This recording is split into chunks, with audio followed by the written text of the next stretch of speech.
राहुल गौतम बुद्ध का बेटा था। राहुल के संबंध में थोड़ी बात समझ लें, फिर इस दृश्य को समझना आसान हो जाएगा। जिस रात बुद्ध ने घर छोड़ा, महाअभिनिष्क्रमण किया, राहुल बहुत छोटा था, एक ही दिन का था, अभी अभी पैदा हुआ था। बुद्ध घर छोड़ने के पहले गए थे यशोधरा के कमरे में इस नवजात बेटे को देखने। यशोधरा अपनी छाती से लगाए राहुल को सो रही थी। चाहते थे देख लें राहुल का मुंह, क्योंकि फिर मिले देखने न मिले, लेकिन इस डर से कि अगर राहुल के और पास गए, उसका मुंह देखने की कोशिश की, कहीं यशोधरा जग न जाए। जग जाए तो रोएगी, चीखेगी, चिल्लाएगी, जाने न देगी। इसलिए चुपचाप द्वार से ही लौट गए थे। उस बेटे को राहुल का नाम भी बुद्ध ने इसलिए दिया था, राहु केतु के अर्थों में इसलिए दिया था कि बुद्ध घर छोड़ने जा रहे थे, तब ये बेटा पैदा हुआ। सोचते थे कि कब छोड़ दूं, तब ये बेटा पैदा हुआ। इस बेटे का प्रबल आकर्षण और मन में हजार शंकाएं कुशंकाओं का जमघट लग गया। मेरे घर बेटा आया है और मैं छोड़ के भाग रहा हूं। ये उचित है छोड़ के भागना? जिम्मेदारी, उत्तरदायित्व। इस बेटे के जन्म में मेरा उतना ही हाथ है जितना यशोधरा का, और मैं छोड़ के भाग जा रहा हूं। इस असहाय स्त्री पर अकेला बोझ छोड़कर भाग जा रहा हूं।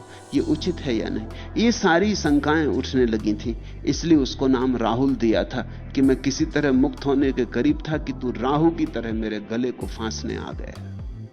फिर 12 वर्षों बाद बुद्ध घर लौटे थे बुद्धत्व को पाकर। तब राहुल 12 वर्ष का था। यशोधरा बहुत नाराज थी। स्वाभाविक, माननीय स्त्री थी, इसलिए सीधे तो उसने कुछ भी ना कहा, लेकिन तीखा व्यंग किया, परोक्ष व्यंग किया। जब बुद्ध घर पहुंचे तो उसने अपने बेटे राहुल को कहा कि बेटा, ये तुम्हारे पिता हैं। तू जब 1 दिन का था तब तुझे छोड़कर भाग गए थे। ये भगोड़े, यही तेरे पिता हैं। तू बार बार मुझसे पूछता था कि मेरे पिता कौन है। ये सज्जन जो आके खड़े हो गए, यही तेरे पिता हैं। इनसे तू मांग ले अपनी वसीयत। ये तेरे पिता हैं, फिर पता नहीं मिलना हो न मिलना हो। इनसे मांग ले हाथ फैला के कि इस संसार में जीने के लिए मेरी कुछ वसीयत। उसने तो व्यंग किया था, व्यंग महंगा पड़ गया। बुद्ध ने आनंद से कहा, आनंद मेरा भिक्षा पात्र का, क्योंकि मेरे पास और तो देने को कुछ भी नहीं, एक भिक्षा पात्र है, वो मैं अपने बेटे को दे देता हूं। लेकिन भिक्षा पात्र तो भिक्षु को दिया जा सकता है। भिक्षा पात्र दे के बुद्ध ने कहा, बेटा तू भिक्षु हो गया, तू संन्यास्त हो गया। मेरे पास संसार की कोई संपदा नहीं है, संन्यास की संपदा है, तू उसका मालिक हो गया। महंगा पड़ गया व्यंग। राहुल भी बेटा तो बुद्ध का था। उसने नानुच भी ना की, उसने चरण छुए और बुद्ध के पीछे हो लिया।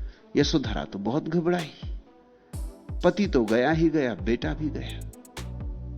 तब कोई और उपाय ना देख उसने बुद्ध से कहा, फिर मुझे भी भिक्षुणी बना ले, अब मैं किसके लिए रहूंगी। ऐसे राहुल के कारण यशोधरा भी भिक्षुणी बनी। राहुल अद्भुत बेटा था। 12 साल के बच्चे से यह आशा करनी, पर बुद्ध का बेटा था तो अद्भुत होना चाहिए। 12 साल के बेटे से यह अपेक्षा करनी, लेकिन वो भिक्षु की तरह रहा। चूंकि छोटा था, इसलिए जो भिक्षुओं का प्रथम द्वार है श्रामणेर, उसकी दीक्षा उसे बुद्ध ने दी थी। लेकिन श्रामणेर रहते हुए भी वो छोटा सा बच्चा अरहत की अवस्था के करीब आ गया था, बुद्ध होने के करीब आने लगा था। इस घटना में कुछ अतिथि आ गए हैं, उनको ठहराने की जगह चाहिए, तो राहुल का कमरा उनको दे दिया गया है। रात राहुल सोने के लिए जगह नहीं पाया। कोई और उपाय ना देखकर जहां बुद्ध ठहरे थे उस गंधकुटी में, बुद्ध जहां ठहरते थे उस कुटी का नाम गंधकुटी होता था, क्योंकि बुद्ध में एक गंध है। परलोक की। जहां ठहरते थे उसका नाम गंधकुटी रखा जाता था। वहां परमात्मा की सुगंध होती, वहां बिना किसी सुगंध के सुगंध होती, वहां बिना किसी वाद्य के संगीत बजता, वहां एक रोशनी होती अंधेरे में भी, वहां बुद्धत्व का वास था। वह जगह मंदिर थी। कोई जगह ना देख के राहुल फिर बुद्ध की गंधकुटी के बाहर बरामदे में जाके सो रहा। एक तो राहुल धीरे धीरे, यद्यपि ऊपर से श्रामणेर था, बच्चा था, लेकिन भीतर थिर होता जा रहा था। अंतिम घड़ी करीब आ रही थी और शायद उस दिन अंतिम घड़ी बहुत करीब आ गई बुद्ध के सानिध्य के कारण। पहली बार बुद्ध के बरामदे में सोया था राहुल। बुद्धत्व की मौजूदगी, उसके भीतर जो जागता हुआ बुद्धत्व है, उसको बड़ा सहारा बन गई होगी। बुद्धत्व की सन्निधि उस रात। बुद्ध अपनी गंधकुटी में भीतर सोए हैं, राहुल बाहर बरामदे में लेट रहा है। शैतान ने हमला किया, मार ने हमला किया। मार जानता है, छोटा बच्चा है, अभी 12-13 साल का है। काम वासना के द्वारा इस पर हमला नहीं किया जा सकता। काम वासना का हमला तो 14 साल के बाद हो सकता है। दो ही हमले संभव है, या तो काम या भय। छोटा बच्चा भय के द्वारा ही डमाडोल किया जा सकता है, लेकिन राहुल को वासना से नहीं डगाया जा सकता। इसलिए यह कहानी अनूठी, क्योंकि 12-13 साल के ऋषि मुनि होते ही नहीं, इसलिए कहानी अनूठी है। तुमने जो कहानियां पढ़ी है ऋषि मुनियों की, वो सब वृद्ध ऋषि मुनियों की। वहां उर्वशी आती और नाचती और श्रृंगार करके आती और सब उस तरह का काम होता है। ये राहुल छोटा सा बच्चा है। मार ने क्या किया? ये अरहत हुआ जा रहा है। वो एक बड़ा हाथी बन के आया। छोटा बच्चा है, उसके लिए बड़ा हाथी। इतना ही नहीं, सूंड में राहुल की गर्दन फंसा ली और भयंकर चीत्कार की।